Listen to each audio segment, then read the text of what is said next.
Hello hello mes nomades préférés, bienvenue sur votre podcast Connexion Ensoleillée. Je suis Joyson, créatrice de ce podcast et freelance en consulting e-commerce. L'idée de ce podcast est de vous partager des conseils pratiques pour optimiser votre travail à distance et découvrir des personnes aux histoires inspirantes, tant au niveau personnel que professionnel, qui se sont lancées dans l'entrepreneuriat en ligne et travaillent désormais en voyageant. J'espère que chaque moment passé ensemble vous donnera un peu plus envie de rejoindre la communauté des nomades digitales.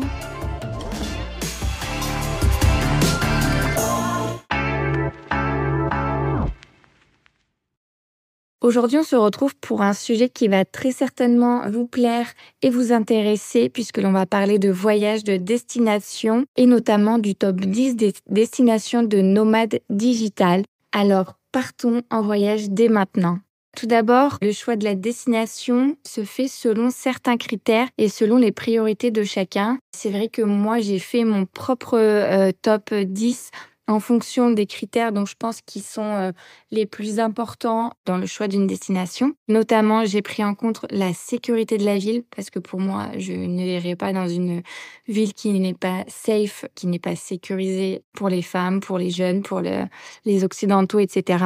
Aussi, j'ai pris en considération le débit Internet dans la ville, s'il était bon ou pas bon, parce que c'est super important de pouvoir travailler dans de bonnes conditions. Mais aussi le climat, pour avoir un climat forcément idéal, donc chaud mais pas trop chaud, avec pas trop d'humidité. Aussi, critère important, le coût de la vie, la facilité des démarches administratives, notamment le visa, et aussi la présence de la communauté de digital nomades pour justement créer des liens entre nous. Donc voilà, c'est vraiment ma propre liste et c'est les critères que je me suis fait du coup pour moi. Mais vous pouvez bien évidemment en avoir d'autres selon vos priorités.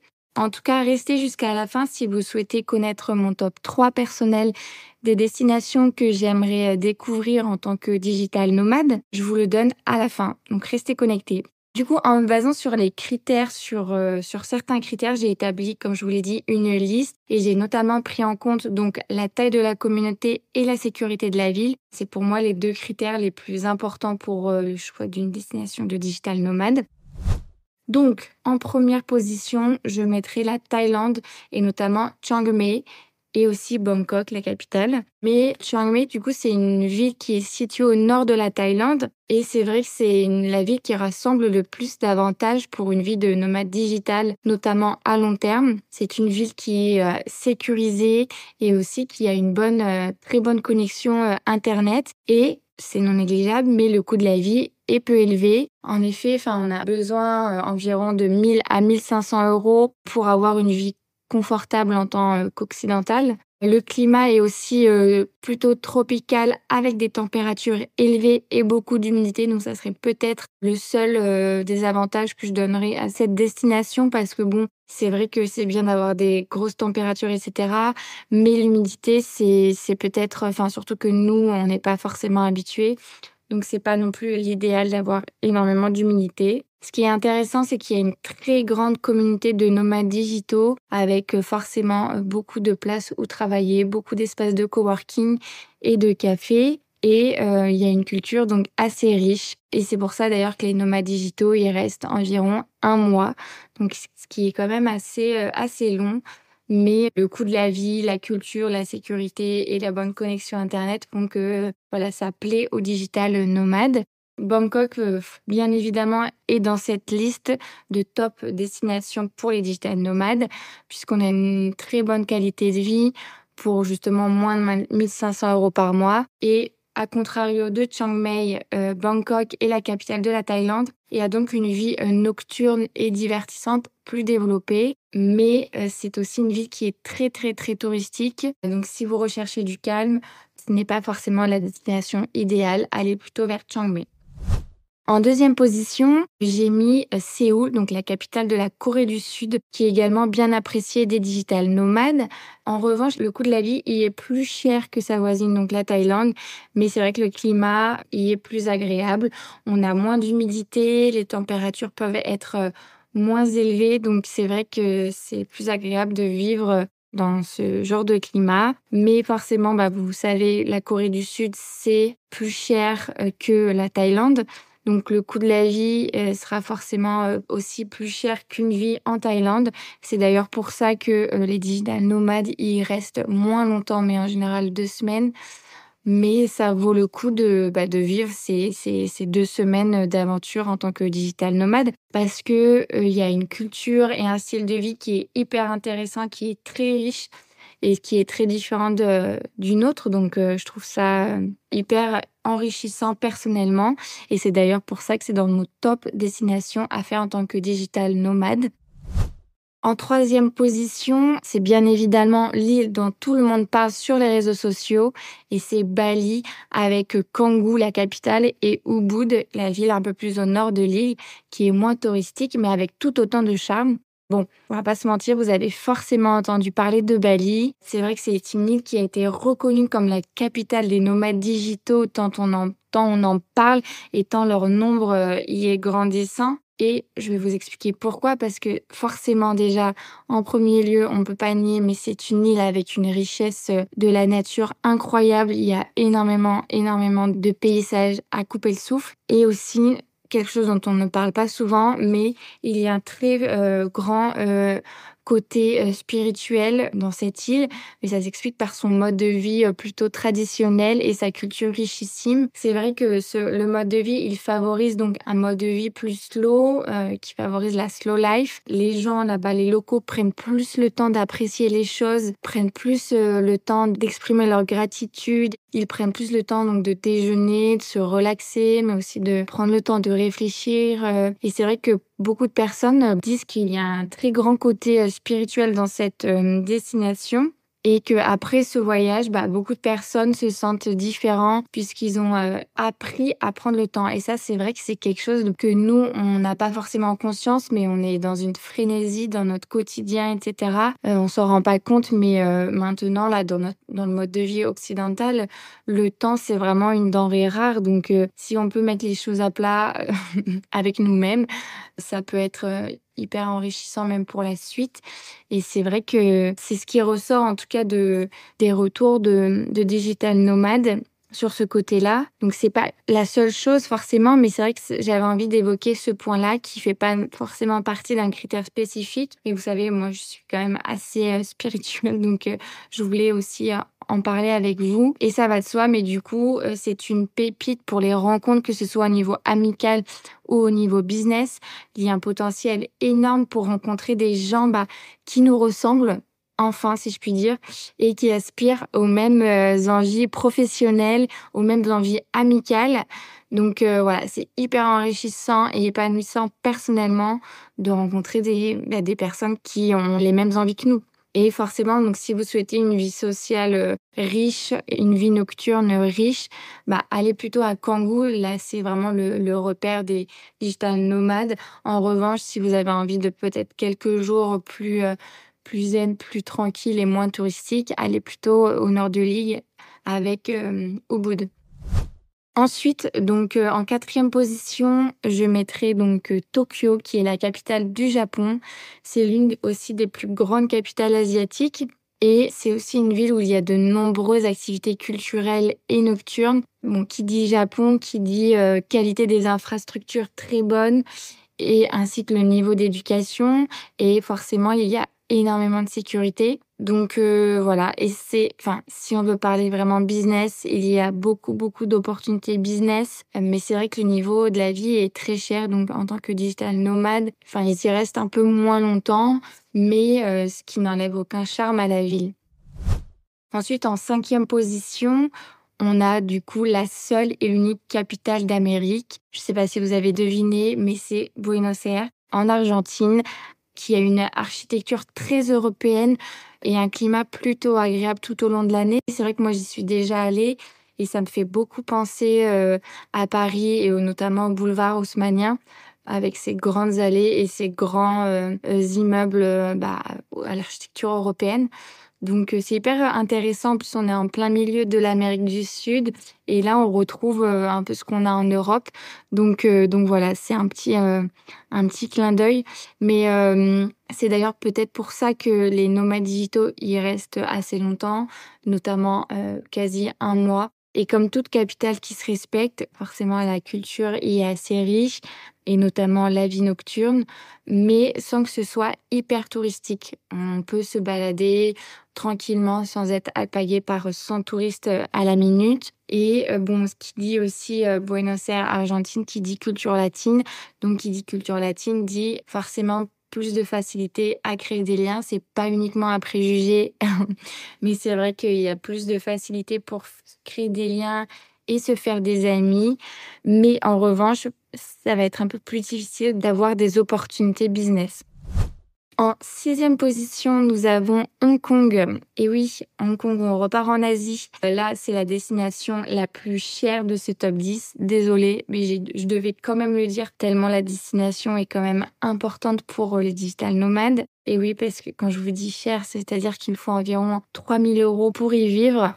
Mais c'est vrai que la qualité de vie est remarquable. Là, c'est entre sécurité, culture, climat, opportunités, business, tout y est. Peut-être pas partir un mois, mais 1 ou 2 semaines pour aussi voir cette culture asiatique et notamment hongkongaise. En septième position de ces classements, on a Kuala Lumpur en Malaisie. C'est encore une belle destination asiatique où le coût de la vie se trouve plutôt entre la Thaïlande et la Corée du Sud. Mais la pollution y est beaucoup moins présente que Bangkok et Chiang Mai. Donc ça, c'est pas non plus négligeable si on veut respirer à plein poumon. Et la vie y est beaucoup plus calme, avec forcément peu d'animation. Donc voilà, plutôt Kuala Lumpur, c'est plutôt pour plus de calme, plus de relaxation, etc. Et ensuite, en huitième position, on reste en Malaisie, à Penang. Et oui, si vous avez toujours voulu vivre sur une île, c'est en Malaisie que ça se passe. Du coup, entre Penang et Kuala Lumpur, il y a vraiment une offre diversifiée de coworking et de café, avec un climat tropical. Il y a aussi une bonne qualité de nourriture et une bonne qualité des infrastructures. Et c'est vrai que la Malaisie attire de plus en plus de nomades digitaux, adeptes des destinations peu chères et du slow travel, parce que c'est une destination qui est remplie de verdure et assez calme. Ensuite, en avant-dernière position, on part en Europe. Et oui, la seule capitale européenne se trouve en neuvième position et c'est Budapest, la capitale de la Hongrie et littéralement le centre du monde. C'est vrai que Budapest, c'est le coin idéal pour le départ vers de nombreuses destinations européennes, mais pas que. C'est aussi une ville riche en culture où il fait bon vivre.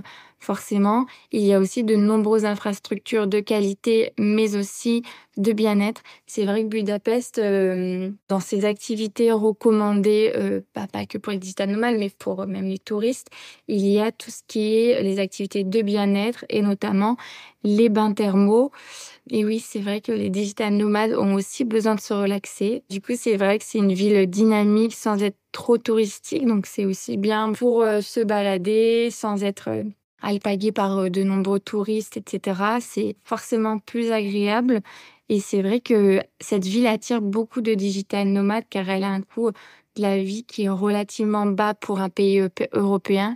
Donc, ça ressemble plus au coût de la vie en Thaïlande. Donc, pas aussi bas, certes, parce qu'on reste quand même en Europe. Mais voilà, si on a besoin de ne pas être trop en décalage avec son client, on va favoriser donc l'Europe et notamment Budapest qui regorge d'activités et d'un climat très, très agréable.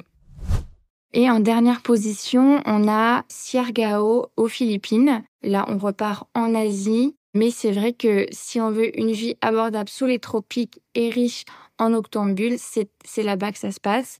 Littéralement, là-bas, c'est vivre et travailler au paradis. Alors, les Philippines, ils ont énormément d'îles.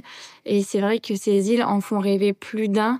Mais pourquoi? Mais parce que chacune d'entre elles regorge de trésors cachés. Alors là, je vais vous parler plutôt de Siargao. Siargao, du coup, a vraiment déjà son eau est azur, comme toutes les îles, mais Siargao a des lagons bleu azur et a aussi des vagues parfaites pour le surf. C'est vrai que c'est une destination reconnue pour le surf avant que Bali soit très reconnue aussi pour le surf. C'était Siargao qui avait pris la tête du classement des destinations de surf. Donc là, certes, donc Bali a repris le dessus, mais Siargao, c'est vraiment aussi une destination de surfeurs. Donc c'est vrai que c'est la destination idéale pour les digital nomades qui veulent des activités nautiques et de spots à couper le souffle. Et pour le coup, la communauté est grandissante et c'est vrai que même si c'est une île à taille humaine, il y a une très grande communauté de digital nomades. Il y a beaucoup d'espaces de coworking et de cafés. Et en plus, vu que c'est une vie sur une île, on va plus être en contact avec les locaux, on va plus apprendre à connaître le mode de vie des locaux. Donc c'est aussi hyper intéressant et c'est aussi la raison pour laquelle les digital nomades y restent plus longtemps, notamment 30 jours avec un visa. C'est vrai que j'y suis pas allée, mais j'ai regardé des photos et franchement, les photos sont à couper de souffle, quoi. Enfin, l'eau, elle est incroyable. Donc voilà, je vous conseille vivement d'y aller. Donc après avoir fait ce petit top 10 des destinations, voici mon top 3 voire 4 des destinations. Allez. En premier lieu, moi je mets Bali parce que bon, certes c'est très maintenant reconnu, comme je viens de vous le dire à l'instant, c'est la capitale des digital nomades, mais moi je veux y aller parce que c'est l'une des destinations où il y a la plus forte communauté de digital nomades et c'est vrai que j'ai envie de connaître, de créer des liens avec des gens qui me ressemblent, avec des gens qui pensent, vont dans la même direction que moi. Et c'est vrai qu'il y a, comme je vous en ai parlé, il y a un côté aussi spirituel et avec une très grande nature qui m'intéresse.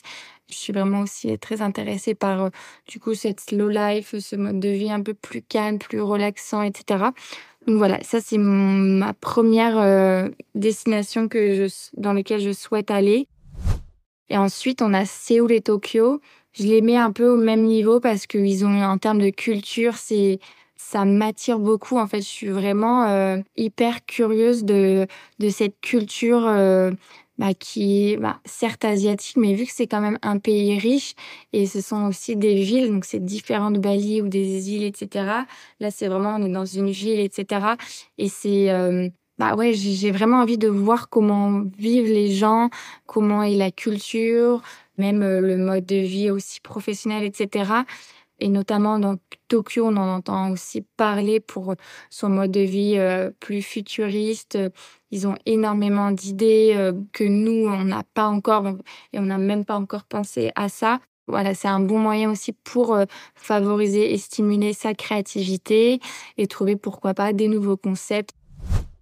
Et enfin, dans mon top 3, je mettrais les Philippines parce que toutes ces îles sont plus incroyables les unes que les autres et il y en a énormément. Et c'est vrai que c'est moins touristique, notamment que la Thaïlande, mais tout aussi riche en nature et en déconnexion. C'est vrai que c'est un petit peu, j'ai l'impression que c'est un peu au bout du monde, donc ça favorise la déconnexion avec justement tout ce mode de vie occidental, parisien, etc. Et c'est vrai qu'il y a un dernier qui n'est pas dans ce top des destinations, mais que je voulais vous parler et qui m'intéresse aussi vivement. C'est Hanoï, la capitale du Vietnam. C'est vrai que j'ai toujours eu envie d'aller visiter le Vietnam, de par ses paysages, ses temples, pareil, cette culture hyper enrichissante. Et il y a aussi une très grande communauté de digital nomades. Donc voilà, ça serait mon petit bonus Hanoï. Donc j'ai terminé de vous faire mon top 10 et mon top 4 personnel des destinations. Dites-moi si il y a des destinations que vous avez déjà visitées et si ce que j'ai dit ça vous parle, etc. Et dites-moi aussi s'il y a certaines destinations qui vous ont donné envie suite à ce que je vous ai dit à ce podcast, à cet épisode. Et n'hésitez pas bien évidemment à me dire en commentaire ou par message d'Instagram quel est votre top 3 des destinations de digital nomade. Je serais ravie de pouvoir écouter toutes vos idées, toutes vos destinations. Faites-moi voyager. En tout cas, j'ai beaucoup aimé créer cet épisode et je vous dis à très vite. Merci d'avoir terminé l'écoute de cet épisode et merci de le partager tout autour de vous à votre famille de voyageurs, vos amis entrepreneurs et futurs entrepreneurs et à tous ceux pour qui ce podcast sera bénéfique. Je vous invite également à mettre le plus d'étoiles possible avec un petit commentaire, une question, votre ressenti pour que je puisse devenir la reine des classements. Je lis tous vos messages avec grand plaisir. Si vous souhaitez me voir plus souvent, suivez-moi dès maintenant sur YouTube et Instagram. Les liens sont dans la description de cet épisode. Activez également les notifications pour recevoir les épisodes de Connexion Ensoleillée dès leur sortie. Enfin, n'hésitez pas à vous abonner à la newsletter la plus ensoleillée et connectée qui regorge de tips. En tout cas, j'espère que vous avez passé un bon moment avec moi et que vous vous rapprochez un peu plus de votre liberté professionnelle. De mon côté, j'ai beaucoup aimé créer cet épisode pour vous. Alors n'oubliez pas, voir le monde de ses yeux est 1000 fois mieux que n'importe quel rêve. À très vite!